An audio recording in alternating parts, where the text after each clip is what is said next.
cette deuxième édition de la conférence MATEC sous le thème de Maroc, terrain de confiance pour la cybersécurité et la protection des données à caractère personnel. Donc, comme déjà signalé, ma présentation va être autour de la loi 0908 relative à la protection des données personnelles au Maroc. Donc, lorsqu'on parle de confiance numérique, cybersécurité, on parle forcément de données à caractère personnel qui sont utilisées dans tout ce qui est monde numérique, cybersécurité. Donc, d'où la nécessité de mettre en place un arsenal juridique qui va permettre la protection des données à caractère personnel. Donc, tout d'abord, on se pose la question pourquoi protéger la vie privée et les données à caractère personnel. Donc, pour répondre à cette question, on aura 4 éléments de réponse. Donc, premièrement, la protection de la vie privée ou bien des données personnelles est un droit fondamental de l'homme. Donc, premièrement, c'est un pilier pour la démocratie. Donc, il faut vraiment veiller à protéger ce droit à la vie privée afin que tous citoyens se sentent protégés. Deuxièmement, donc, c'est un levier pour le développement économique. Donc, lorsqu'on crée un terrain de confiance numérique, ça va de plus en plus servir à attirer des investissements étrangers et encourager les investisseurs étrangers à investir dans notre pays. Également, il y a la création de nouveaux métiers qui sont liés à la protection des données à caractère personnel dans ce deuxième volet économique. En plus, donc, il y a la mondialisation qui nous a, entre guillemets, imposé le partage des données à caractère personnel sans frontières, mais donc on doit disposer d'une loi qui va garantir cet échange ou bien ce transfert des données à caractère personnel vers l'étranger. Dernièrement, donc, il y a la souveraineté numérique, donc, puisque bien sûr il y a une loi de protection des données à caractère personnel, donc ça va servir à renforcer davantage cet élément. Donc, tout d'abord, on va voir quels sont donc le cadre réglementaire national et international de la protection des données à caractère personnel au Maroc. Donc, pour le cadre réglementaire national, donc, il y a l'article 24 de la Constitution qui stipule que toute personne a droit à la protection de sa vie privée. Donc, deuxièmement, il y a la loi 0908 relative à la protection des personnes physiques à l'égard du traitement des données à caractère personnel, donc qui est objet de notre présentation d'aujourd'hui, et le décret d'application de cette loi. Également le règlement intérieur du fonctionnement de la Commission nationale de contrôle de protection des données à caractère personnel, donc qui est chargé de la mise en place de cette loi, et les délibérations qui sont produites par la Commission. En ce qui concerne le cadre réglementaire international, donc ici c'est une omission, c'est le cadre réglementaire international, donc c'est la Déclaration universelle des droits de l'homme, le pacte international relatif aux droits civils et politiques et la Convention européenne 108, donc qui a été ratifiée par le Maroc, la Convention de sauvegarde des droits de l'homme et des libertés fondamentales et le RGPD au niveau européen. Donc, pour aborder la loi 0908, on va voir plusieurs éléments. Donc, on va tout d'abord commencer par la définition de quelques notions de base. Donc, ensuite, on va voir le champ d'application, les droits de la personne concernée, les obligations du responsable de traitement et les principes clés à respecter par tout responsable de traitement, ainsi que les modalités de notification de traitement à la CNDP, quelques exemples de sanctions et présentation de la composition de la CNDP. Donc, tout d'abord, en ce qui concerne les notions de base de la loi 0908, donc il y a un ensemble de notions qui sont importantes à connaître. Parmi ces notions, il y a les données à caractère personnel, les données sensibles, le traitement des données à caractère personnel, le responsable de traitement, la personne concernée et le sous-traitant.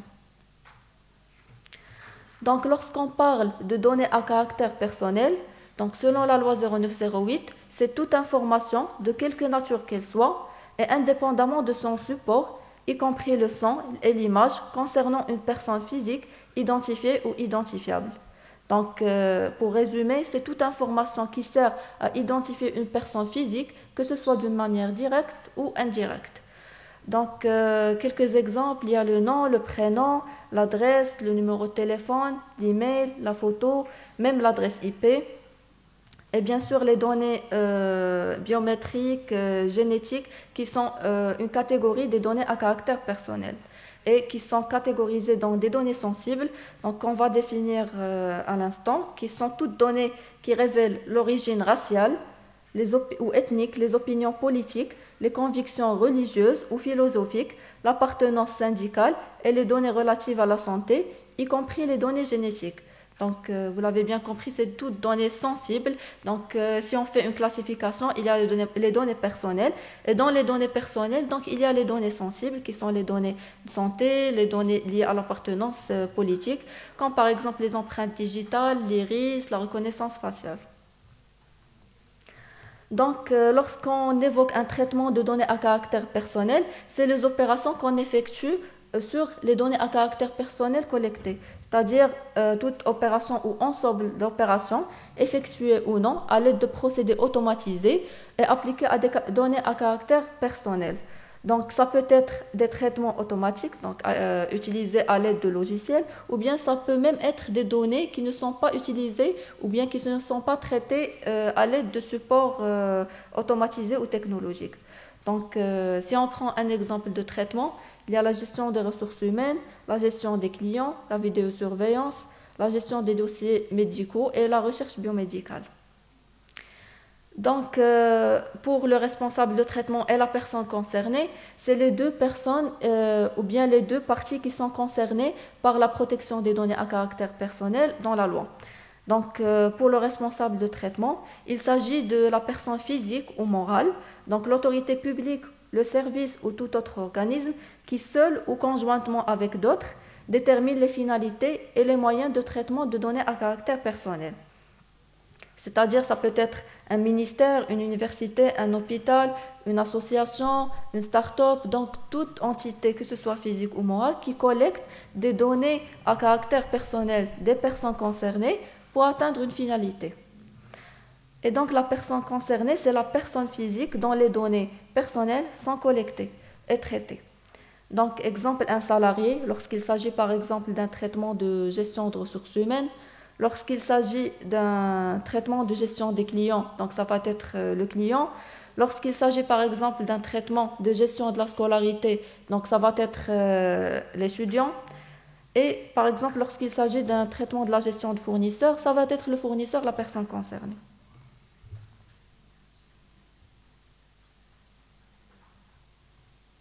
Donc, en ce qui concerne le champ d'application de la loi 0908, donc elle s'applique à tout traitement, donc quelle que soit sa nature, que ce soit un traitement automatisé ou non automatisé sur des fichiers manuels.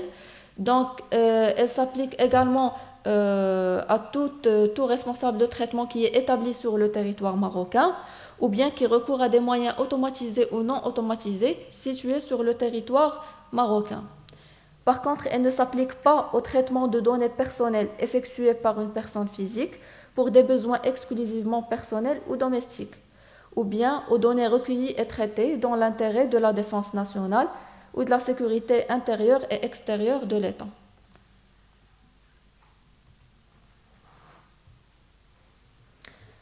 Donc, en ce qui concerne le droit des personnes concernées, donc, les personnes concernées, comme on l'a déjà défini, c'est les personnes physiques. C'est-à-dire, ces personnes physiques, elles ont des droits qu'il faut préserver. Et parmi ces droits, c'est d'être informé lors de la collecte des données. Donc, je ne peux pas, par exemple, utiliser des données sans avoir informé la personne concernée, exprimer son consentement. Et donc, l'article 2 de la loi, il mentionne les cas du consentement. Donc, il y a comme base légale le consentement. Et on peut avoir, par exemple, l'intérêt légitime ou bien l'intérêt public. Donc, il y a d'autres bases légales. Et l'autre droit, c'est d'être protégé contre les messages publicitaires.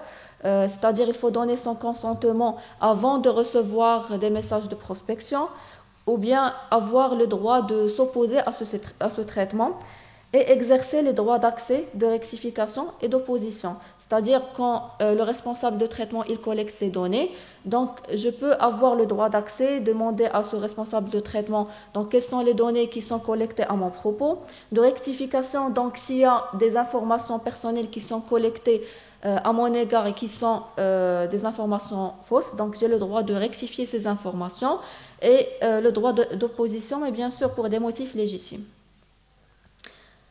Tout ça, donc, c'est pour permettre aux citoyens de garder le contrôle sur ces données à caractère personnel. Donc, en revanche, il y a des obligations qui sont attribuées aux responsables de traitement. Donc, le responsable de traitement, il est tenu de respecter les principes clés de la protection des données à caractère personnel, de garantir aux personnes concernées l'exercice de l'ensemble des droits qui ont été présentés, d'assurer la confidentialité et la sécurité des traitements, et donc le secret professionnel dans certains cas, notifier les traitements et les transferts auprès de la CNDP, donc il y a une obligation que tout responsable de traitement devrait s'assurer d'appliquer. Et tout ça, donc, c'est pour instaurer une relation de confiance et de transparence entre la personne concernée et le responsable de traitement. Donc, parmi les principes clés que le responsable de traitement est tenu à respecter, donc, premièrement, la légitimité. Donc, cette légitimité, elle est obtenue d'un ensemble de bases légales, notamment le consentement préalable de la personne concernée, donc avant la mise en œuvre du traitement, la loyauté et la licéité du traitement, donc l'information de la personne concernée sur le traitement et le respect des droits d'accès, de rectification et d'opposition. La finalité, donc la finalité de collecte et de traitement des données, elle doit être clairement définie par le responsable de traitement et communiquée à la personne concernée. Et bien sûr, il y a interdiction de détourner cette finalité. Par exemple, je ne peux pas collecter des données pour une finalité dont j'avais informé la personne concernée et par la suite utiliser ces informations pour une autre finalité. Donc la durée de conservation, donc les données personnelles doivent être conservées pendant une durée limitée et proportionnelle à la finalité. Donc c'est-à-dire pour réaliser une finalité, donc j'ai besoin de 3 mois pour réaliser cette finalité. Donc une fois j'ai réalisé ma finalité, donc je dois déterminer quel est le sort de ces données personnelles, est-ce qu'elles vont être détruites, archivées, donc avec une base légale bien sûr s'il y a un archivage. L'exactitude des données. Veiller à ce que les données collectées soient exactes, fiables, complètes et mises à jour. Donc, au Maroc, tout traitement de données à caractère personnel, il doit être notifié à la CNDP. Donc, pour les modalités de notification des traitements à la CNDP, donc on a 2 régimes, le régime d'autorisation et le régime de déclaration. Donc, en ce qui concerne le régime d'autorisation, donc il est utilisé lorsque des données à caractère personnel sont collectées, et notamment les données sensibles, ou s'il y a changement de finalité, c'est-à-dire donc j'ai collecté des données pour la première fois pour une finalité qui a été déclarée à la CNDP, donc je veux utiliser ces mêmes données pour une autre finalité, donc à ce moment-là, donc je dois notifier à la CNDP par un moyen d'une demande d'autorisation ce changement de finalité. Donc, les données portant sur les infractions, condamnations ou mesures de sûreté, les données comportant le numéro de CIN, l'interconnexion de fichiers ayant des finalités différentes, c'est-à-dire j'ai 2 fichiers, donc un fichier qui a une finalité A et un fichier qui a une finalité B, donc que je veux croiser pour obtenir une 3e finalité. Donc, à ce moment-là, donc, je dois notifier ce traitement à la CNDP moyennant une demande d'autorisation. Et pour les autres cas, donc, on utilise des déclarations. Donc, on reçoit en contrepartie de ces déclarations un récépissé sur 24 heures. Donc, il y a également les transferts à l'étranger, donc, qui est aussi un traitement à notifier à la CNDP moyennant un formulaire F118. Donc, la CNDP, elle a défini via une délibération qui a été produite par la Commission une liste de pays qui sont considérés comme étant des pays assurants, donc qui ont un même niveau de protection des données à caractère personnel qu'au Maroc, ou bien un niveau supérieur de protection des données à caractère personnel au Maroc. Donc cette liste, elle définit l'ensemble des pays, et donc le pays de transfert doit être mentionné au niveau de ce formulaire. Et bien sûr, il faut obtenir le consentement express des personnes concernées. Et donc, il y a aussi, pour les autres pays qui ne sont pas mentionnés au niveau de cette délibération, il y a des éléments à rajouter au niveau du dossier, qui sont les BCR, les règles d'entreprise contraignantes, et les clauses contractuelles type, donc pour les entreprises qui transfèrent les données. Donc, la loi 0908, elle a prévu un ensemble de sanctions donc, vis-à-vis des infractions donc, euh, qui ont lieu donc, à l'égard des traitements des données à caractère personnel.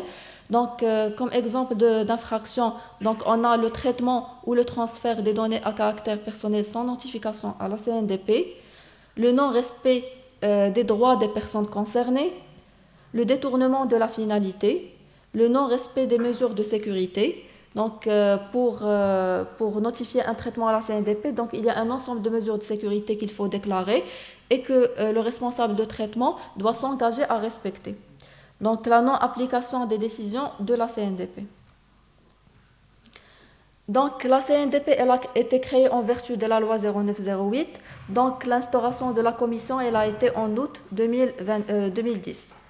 Donc, elle est composée d'un président qui est nommé par Sa Majesté, 6 membres nommés également par Sa Majesté suite à une proposition du chef de gouvernement, du président de la Chambre des représentants, du président de la Chambre des conseillers, et donc la mise en place des structures administratives, elle a été faite en février 2012. Donc, si on veut résumer les 3 parties essentielles de la protection des données à caractère personnel au Maroc, donc on peut parler de la personne concernée, donc, qui est en relation avec le responsable de traitement. La personne concernée peut également communiquer avec la CNDP, donc si elle a des plaintes à formuler concernant le non-respect de sa vie privée et de ses données à caractère personnel. La CNDP également, elle peut communiquer avec le responsable de traitement pour effectuer des missions de contrôle et le responsable de traitement, il est tenu de notifier tous ces traitements auprès de la CNDP. Donc, parmi les missions de la CNDP, donc la CNDP elle est tenue à donner son avis au gouvernement ou au Parlement sur les projets ou les propositions de loi ou projets de règlement relatifs au traitement de données à caractère personnel dont elle est saisie, de donner son avis à l'autorité compétente sur les projets de règlement créant les fichiers relatifs aux données à caractère personnel recueillis et traités à des fins de prévention et de répression des crimes et délits, de donner son avis à l'autorité compétente sur les projets et propositions de loi portant sur la création du traitement des données relatives aux enquêtes et données statistiques recueillies et traitées par les autorités publiques. Et elle est également tenue de recevoir la notification des traitements, donc de tout type de traitement, donc que ce soit un traitement effectué par un responsable de traitement au Maroc ou bien que ce soit un transfert des données à l'étranger. La CNDP est également compétente pour recevoir et traiter les plaintes des personnes concernées, donc s'il y a une infraction vis-à-vis de ces données à caractère personnel, d'assister le gouvernement dans la préparation et la définition de la position marocaine lors des négociations internationales dans le domaine de la protection des données à caractère personnel. Elle est dotée des pouvoirs d'investigation et d'enquête. Donc, la CNDP elle effectue des opérations de contrôle donc, dans différents organismes, donc, pour différents responsables de traitement, que ce soit suite à une veille qu'elle a effectuée, que ce soit suite à une plainte qu'elle a reçue d'une personne physique, ou bien selon un programme qui est établi par la Commission nationale de contrôle de protection des données à caractère personnel. Donc, elle mène une mission permanente d'information au public et des personnes concernées sur les droits et obligations édictés par la loi 0908. Donc, s'ajoute à la loi 0908 la doctrine de la CNDP, qui sont les délibérations qui sont rédigées par la Commission concernant différents sujets afin d'apporter une réponse pour différentes questions et problématiques. Donc, on va tout d'abord se demander donc pourquoi il y a l'usage et le développement d'une doctrine ou des délibérations. Donc, premièrement, donc c'est soit pour clarifier la portée de certaines dispositions de la loi qui peuvent ne pas être claires ou bien porter à confusion. donc soit pour encadrer les conditions de recours à certaines nouvelles technologies, donc, ou bien pour faciliter les formalités et les procédures de notification auprès de la CNDP. Donc, par exemple, pour le traitement de la gestion des ressources humaines, donc on a une délibération qui établit le cadre de ce traitement en mentionnant quelles sont les données qui sont collectées dans ce sens, quelles sont les finalités et les sous-finalités, les destinataires des données. Et donc, on peut utiliser cette délibération et passer par un régime simplifié. Donc, le choix de la thématique de la délibération, il se fait suite à différents éléments. Donc, soit une disposition de la loi qui peut donner lieu à des interprétations différentes, donc ayant besoin d'un complément, soit pour un traitement nécessitant une protection renforcée, c'est-à-dire par exemple une vidéosurveillance, donc les caméras qui sont utilisées par les différents citoyens, donc il faut clarifier dans quel cas ils sont utilisés. Donc soit pour des traitements usuels, comme les ressources humaines, ou bien des traitements métiers, donc comme banque assurance, où la commission a établi une liste de délibérations qui sont spécifiques au métier de la banque et assurance. La démarche effectuée pour rédiger ces délibérations, c'est premièrement effectuer un benchmark national et international. Deuxièmement, il faut adapter ce benchmark à la réalité marocaine et la concertation avec les différents acteurs publics et privés. Donc, comme le cas des assurances et des banques, donc plusieurs réunions ont été effectuées dans ce sens afin de pouvoir établir ces délibérations pour qu'elles répondent au mieux aux besoins de ces acteurs.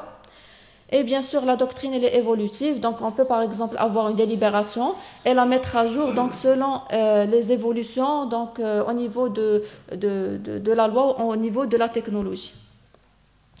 Donc la CNDP elle a produit plus de 36 délibérations.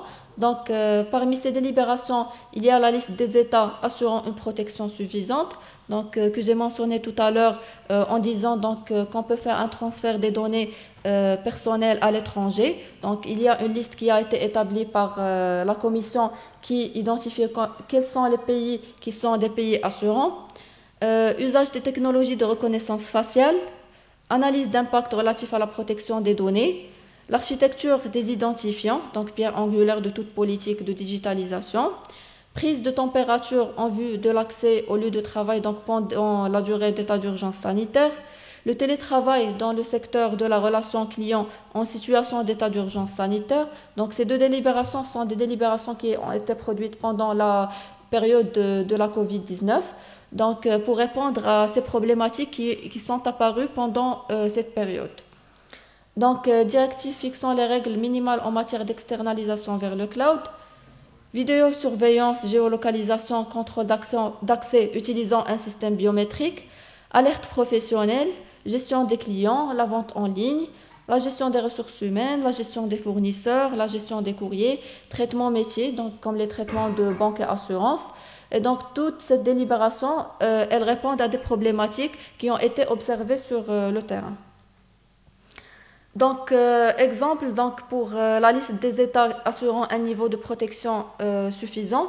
Donc, la première question, ou bien la question à laquelle répond cette délibération, c'est quels sont les pays assurants au niveau de la protection des données à caractère personnel. Donc, la position de la CNDP au niveau de cette délibération, ça a été un ensemble de pays. Donc, parmi ces pays, c'est les pays de l'Union européenne. Donc, puisqu'il y a le RGPD, donc le Règlement général de la protection des données à caractère personnel, donc qui apporte une protection suffisante. Également, donc le Canada, le Liechtenstein, l'Islande, la Suisse et la Norvège. Donc, je vous remercie. S'il y a des questions, donc, je suis là. Merci.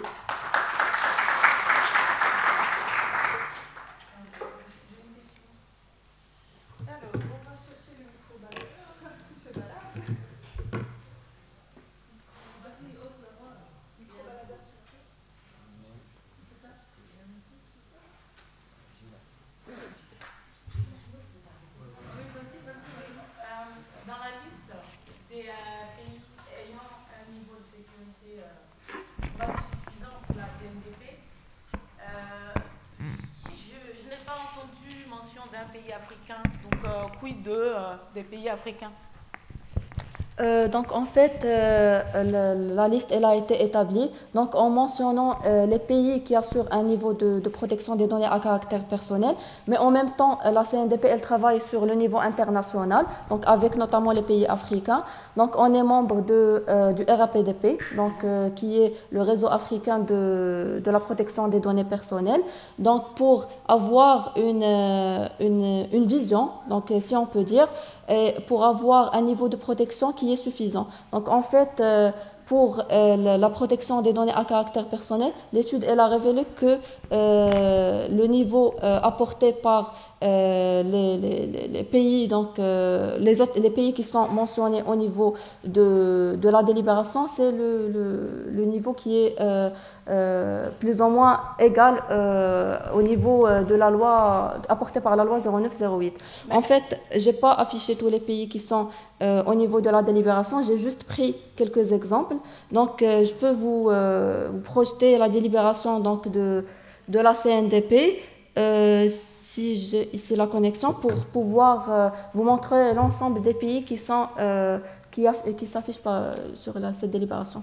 Mais est-ce qu'aujourd'hui il y a une démarche au niveau on va dire, de l'Afrique de reconnaître certains pays africains comme ayant un niveau de sécurité suffisant?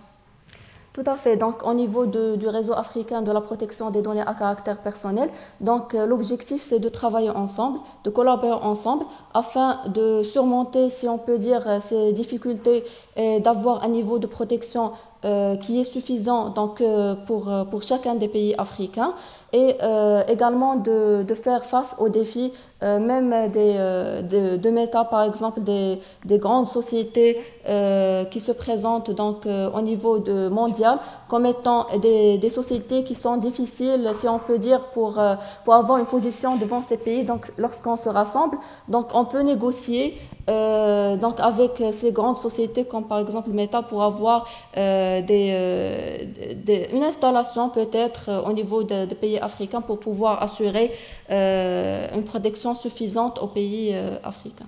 Merci. J'aimerais juste pour compléter, j'aimerais dans 6 Tchad, l'Agence nationale de la sécurité du Tchad a signé une convention en partenariat avec la CNDP.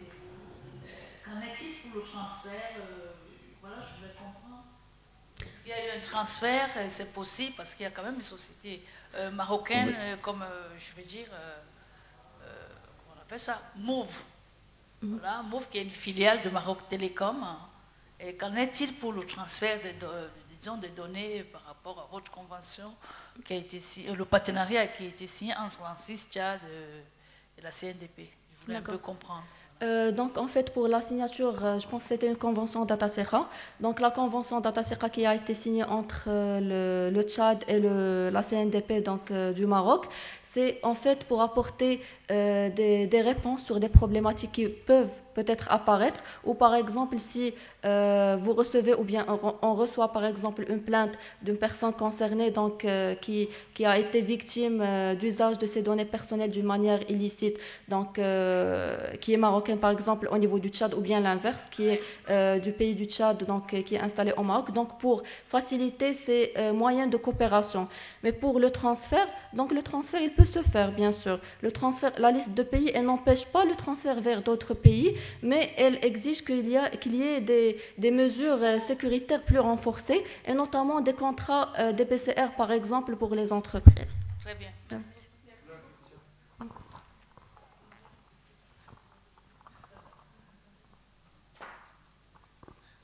Bonjour, merci pour la présentation, c'est clair.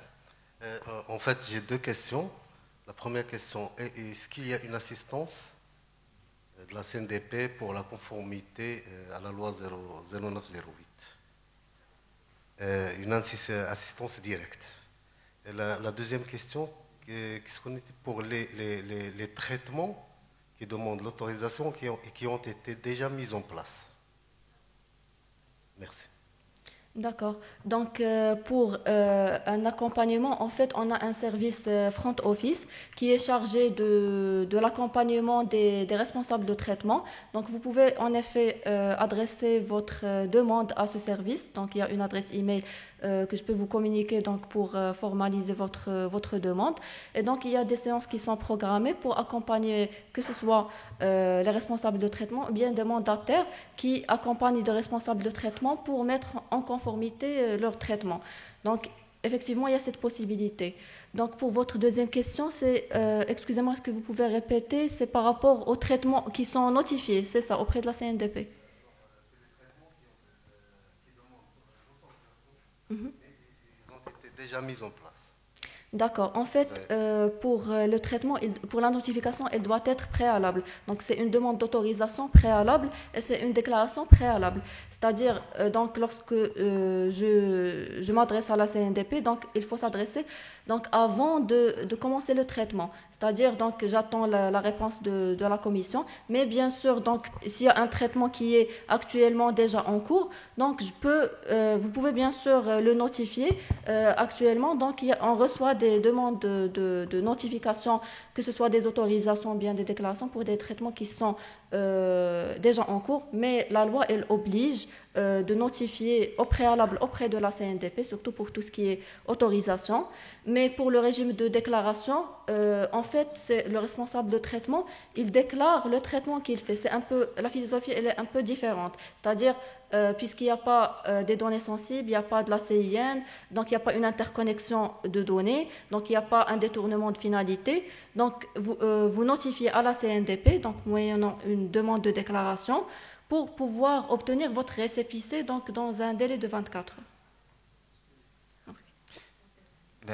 Quel encadrement concernant les missions de référent protection des données dans les organismes publics et dans les entreprises vous proposez concernant notamment les Data Protection Officers?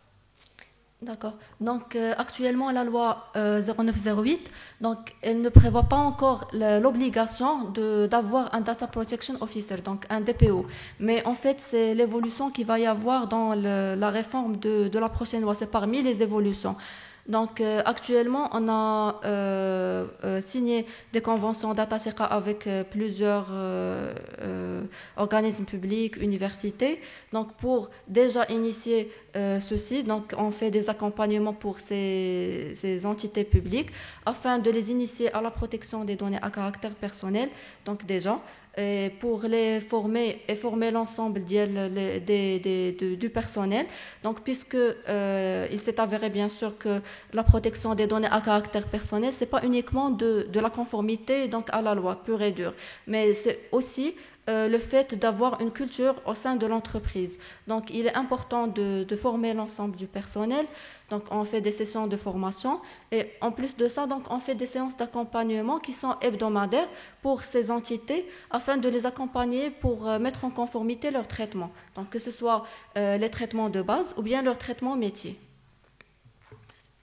Merci beaucoup. Merci.